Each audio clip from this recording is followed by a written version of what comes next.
Welcome back to the Speaking and Communicating podcast. I am your host, Roberta Ndlela. If you are looking to improve your communication skills, both professionally and personally, this is the podcast you should be tuning into. Communication and soft skills are crucial for your career growth and leadership development. And by the end of this episode, please log on to Apple and Spotify and leave us a rating and a review. Now let's get communicating with my guest today, Julia Rock, joining us from Big Texas, from Houston.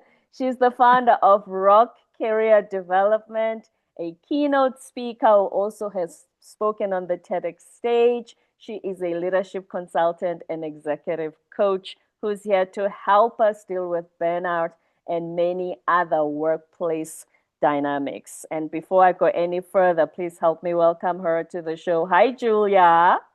Hello, Roberta. Thank you so much for having me. I'm excited to be here. I'm just really excited for this conversation. And I'm excited that you're here. Welcome. So, why do you say that leadership is hard?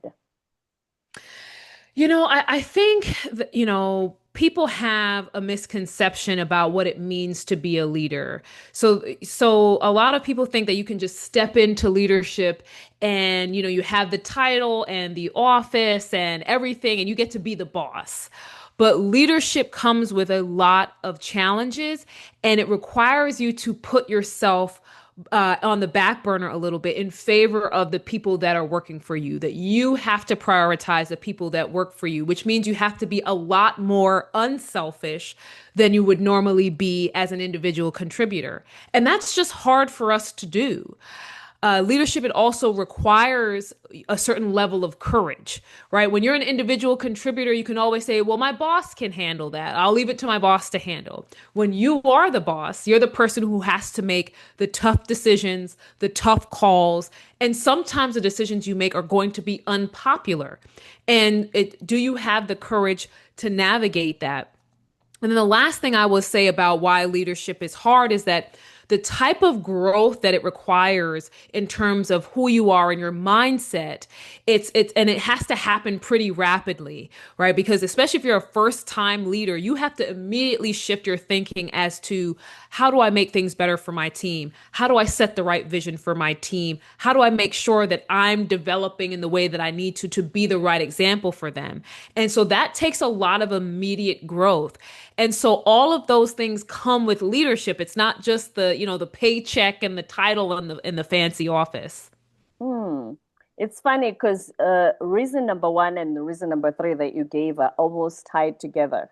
Because I'm asking myself, if you get promoted on Friday to a leadership position and you were individually contributing all along, and then you celebrate the weekend with your family and everything, Monday, you suddenly must now be this person with this growth mindset you're talking about.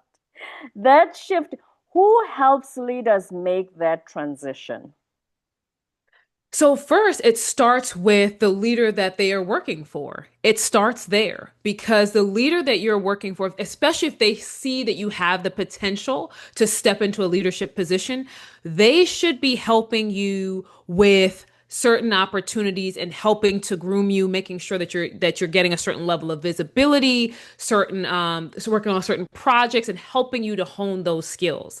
At the same time, the responsibility is also on the individual. If you know that you want to step into leadership, it is up to you to start thinking about what will that look like? Who do I need to be when I step into that leadership role?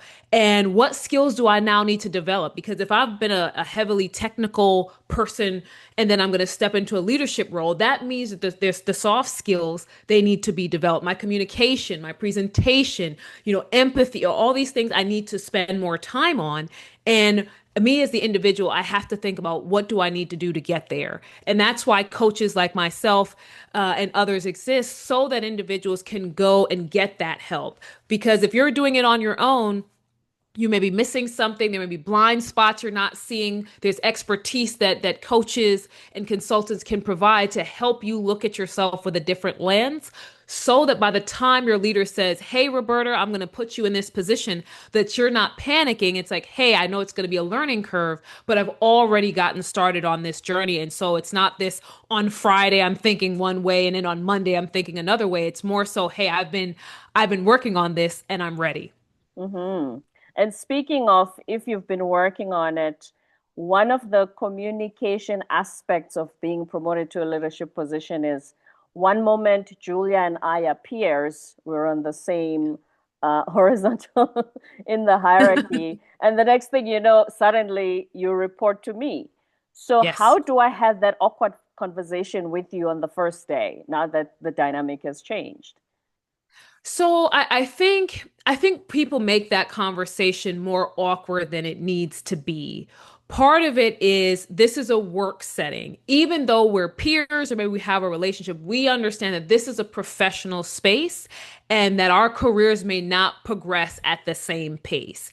And so part of the conversation is sitting down and saying, you know what, Roberta, I'm excited about the time that we've had to work together as peers. And now I'm even more excited to have you as a member of my team. We know each other, we understand our communication styles. And so we've got a good foundation to build from.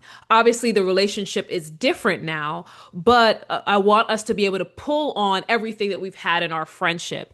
And if someone truly respects you, they're going to respect the role that you step into. And if they can't respect that, that says something about the relationship you thought you had in the first place. So, you know what I mean? And so I think we make the conversation more awkward and we have all this angst and anxiety. And it's like, if the person respects you and you respect them, you should be able to tell them, "I'm so excited to continue working alongside you." It's in a different capacity now, but we still have the opportunity to share ideas, come up with things together, bounce ideas off of one another, and still work together collaboratively. That's what I'm excited about. And so the person on the other end is probably going to be like, "Yeah, you know what? Me too." And there may be some, blurred lines initially where you're trying to work through it because there's always growing pains in relationships.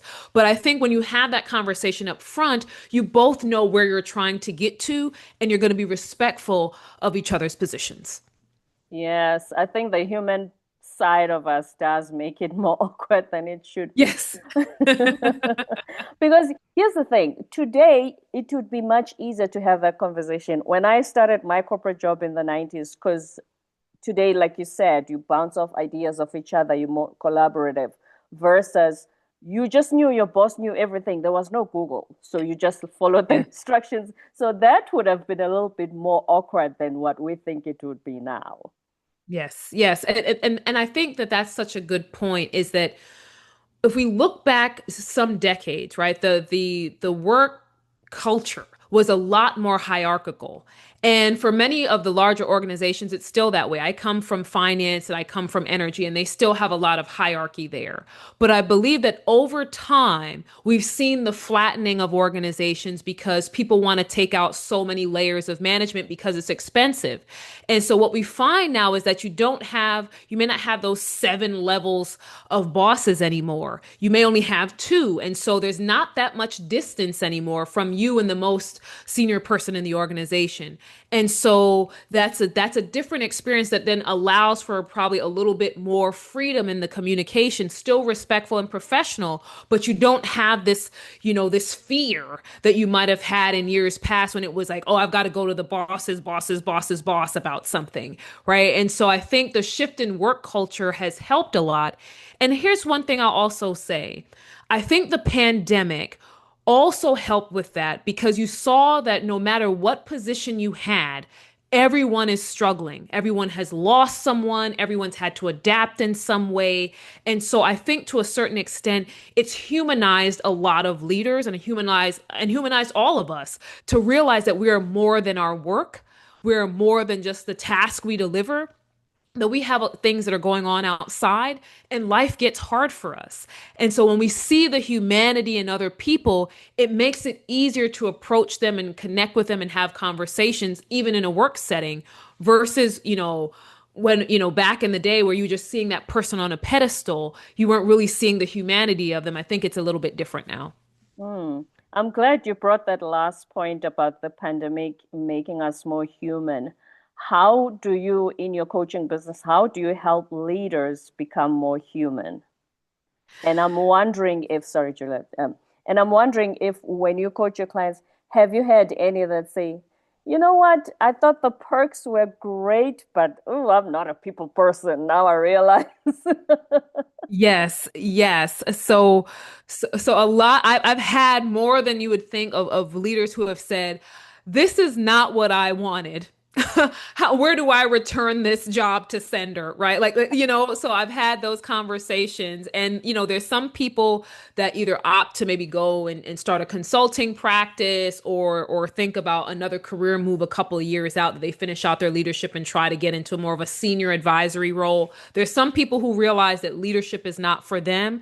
And some of that comes from the conversations that we have, and they realize that, hey, I'm just not, this isn't what I feel aligned with. And so we help to think of a strategy for them.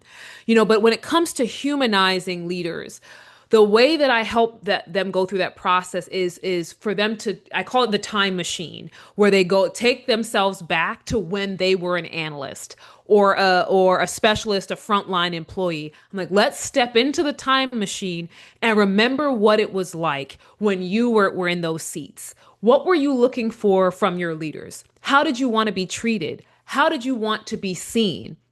And then they had to take a moment and say, I remember what it felt like when I felt like a number, where I felt like my bosses didn't care, where I felt like I was just being asked to do tasks and I didn't know why my work mattered.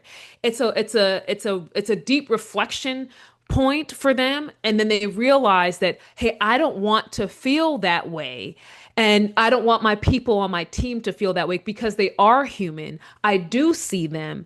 But especially if you're stepping into leadership for maybe the first or second role, you have this kind of fear that it's like I've got to show strength and I've got to show that that I'm holding the line and I'm the big boss. But they forget that the people that the folks who are working for you, they're humans just like you. They're dealing with the struggles, they have lives, and they're not looking for a robot or a machine as their boss. They're looking for a human being. And so by helping the leaders go back in that time machine, they remember that I didn't need my boss to be a machine either. I just wanted them to be human and talk to me like a normal person. I wanted to have a connection with them and I wanted their help. And so helping them to uncover that and discover more empathy, that's how we get more into the humanity, and realizing that just because you have this title today, you didn't always have that title. You Right. used to have to ask for time off and you used to have to ask to clock in and clock out. You were there at one point. And so let's not forget that you were once there, and make sure you're carrying the treatment that you would have wanted to your employees today. I'm so glad you mentioned how you asked them, remember what it was like for you before Hmm. you stepped in. Because I don't think we highlight that enough. We talk about empathy a lot, but that's basically saying, put yourself in their shoes right now that you're a leader. Because you Hmm. used to be in their shoes not too long ago.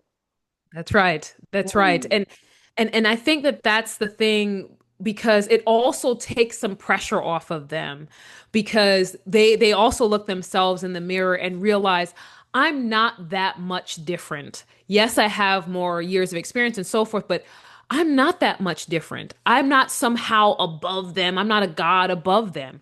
I was in their shoes not that long ago. I faced many of the same challenges.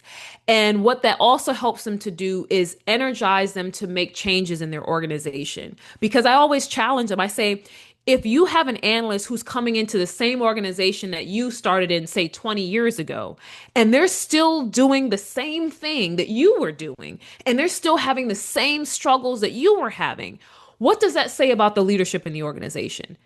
Doesn't that mean that there has not been enough change and improvement to create a better experience for the employees coming in? And some people feel like you have to earn your passage. But for other compassionate leaders, they're like, you know what? You're right. If things are still as bad as they were for them as it was for me, that means we have a lot more work to do. And so that's another place where they can see that, hey, I'm not that different, and I need to make a change for the people who are going through what I went through. mm. I am so not a fan of that whole you have to earn your right to be treated well. It reminds me of those boarding school cruel pranks when you Yes. first. I hate the type of treatment. It is so unnecessary. I mean, what does it achieve exactly? It's unnecessarily cruel. It's unnecessarily cruel because if we hated it, if you're a leader and you hated what you were experiencing, the idea of allowing another person to go through something that you personally hated, it's just cruel. To prove a point of some kind, it's truly just cruel behavior. It's very unnecessary. Now, let's talk about burnout. You say burnout is not a workload problem. How so? So workload is part of it, right? So if your plate is full, sure. But I think so part of it starts with leadership as well. And there's a number of different facets as to why leaders themselves drive burnout. The first is that they don't have a clear vision and they cannot tie the work that their employees are doing to the greater vision.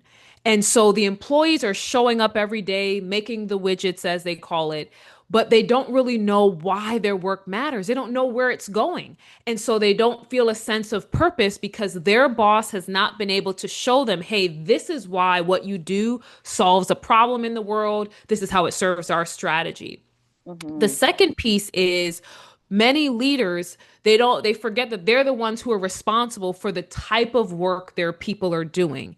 And so if you have a team of people that are just doing busy work, right? That's not adding a lot of value, they're just checking boxes and just doing tasks. Of course, people are going to feel, burnt out and stressed out for doing something that doesn't seem to be to move the needle in some way. And then lastly, you have the fact that they're not placing work in the right places. Often, leaders have what I call top performer bias, right? So you look at your team and you have Roberta and Julia, and they're the top performers on the team. So they're getting all the work, all the projects, all the things. And so you have other employees then who are not getting the same level of work. They're not getting the same level of support, nothing. And so not only are you burning out your top performer people because they're like, I can't take anymore, but the people who aren't top performers, they're looking and seeing how they're being treated and how they're being treated differently and not being given certain opportunities. And so then for themselves, it's like, do I even belong here? So I'm just going to show up and just do the bare minimum. And then lastly, on the flip side of that, for the employees, many of us, and I'm going to hurt some feelings when I say this, but for many of us, we find ourselves sitting in positions that we know we should have left a long time ago. The jobs Mm. either don't align with our values, they don't align with, with where we see ourselves now, the person that we've become, but we continue to stay because we need the paycheck or it's what we got our degree in or whatever it is.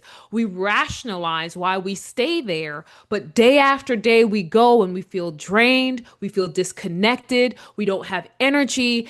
And it's all because we're out of alignment and we keep forcing ourselves there. So, and I'm sure somebody listening is probably in that situation right now Yes. because I've been there. Right. And we all have been because we're human. We're trying to have that sense of security. But here's the thing. They say that great leaders are the ones who mentor their teams to the point where they make themselves replaceable. That's right. That's right. That's right. And I think that's what a lot of leaders don't think about.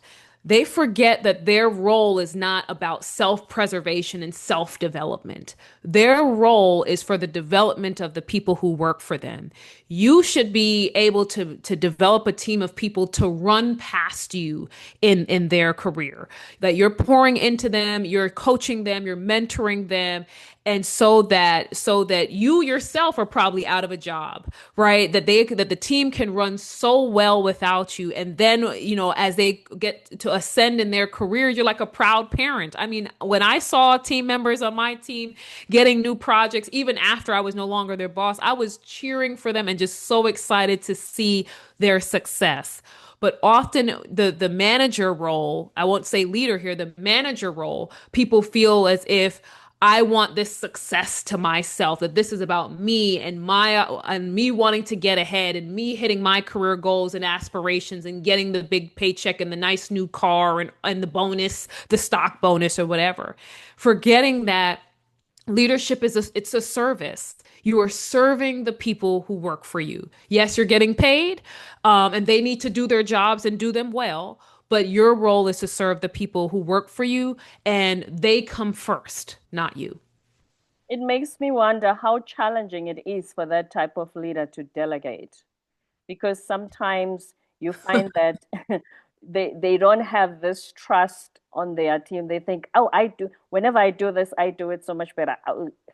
If I give it to Julia, will she do it as well as I would have? Man, and here are two things that I have found when it comes to managers who delegate or who lack delegation. It's one of those things where it's that mindset of if you want things done right, you've got to do it yourself, right? They don't trust their people enough to take on the work. And that's why when you hear people say delegate, I always challenge them. I'm like, are you delegating to people? Or are you empowering them to do work? Because those are two different things, right? So if you're just putting a task on someone's desk and you're going to be hovering the whole time and you don't give them the tools they need, then it's not really delegating in a meaningful way. And the person's not getting any development out of it. But if you're empowering the person, saying, hey, I'm entrusting you with this work and I'm going to give you the tools and resources to get this done. Just let me know if you need my help or the results. Now this person is able to take ownership. They're able to get their own development and they're going to see how much you trust them and their skill set, which means that they're going to be willing to work even harder for you.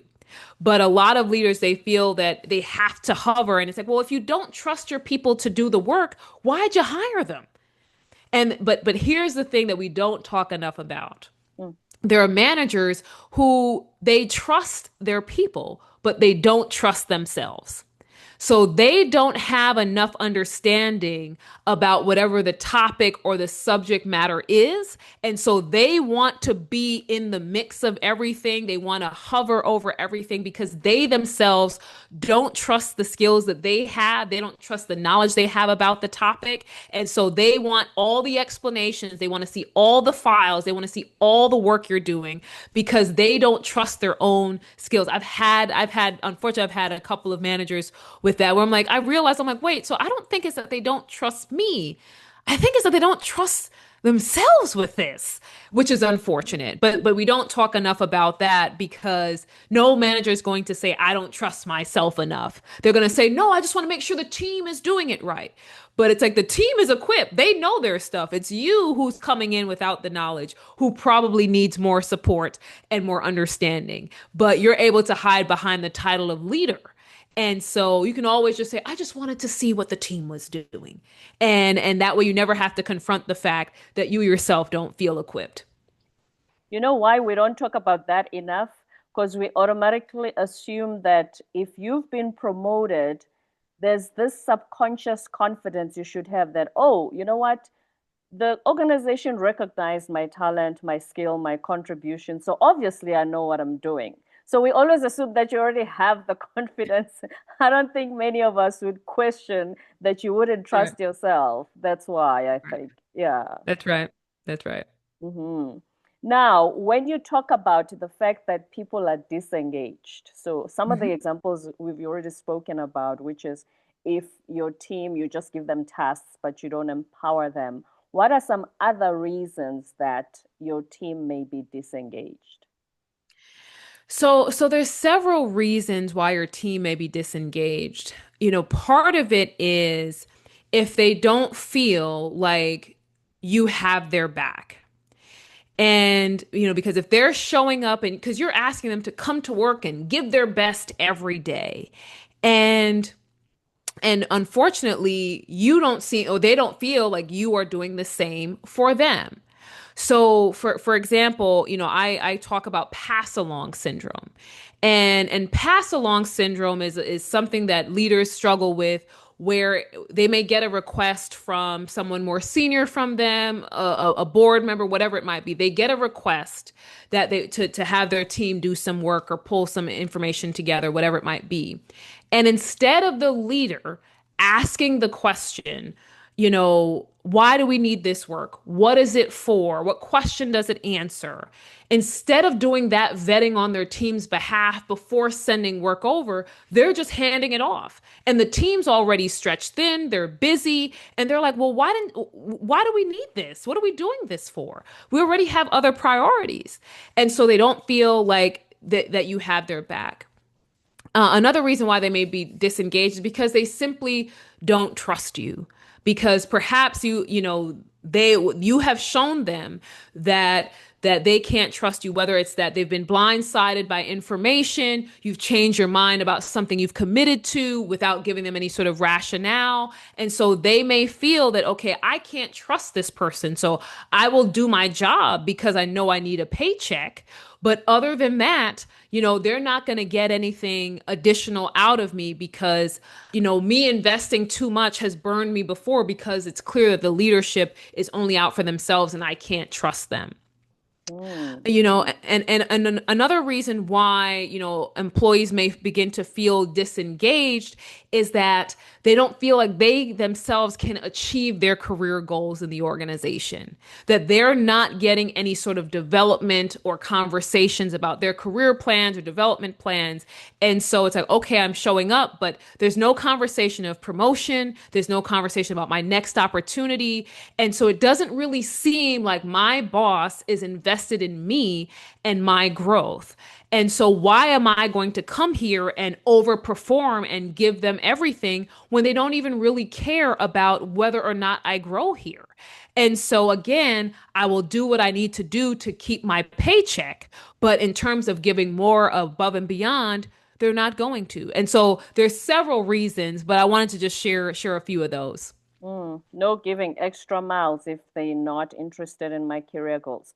Which then That's right. begs the question, you know how when you get interviewed and you get Mhm. the job, and then during induction, they ask you about your career goals and how they're going to fit into the organization. Where does that suddenly get thrown away? Because a lot of these conversations I had, Julia, am I wrong?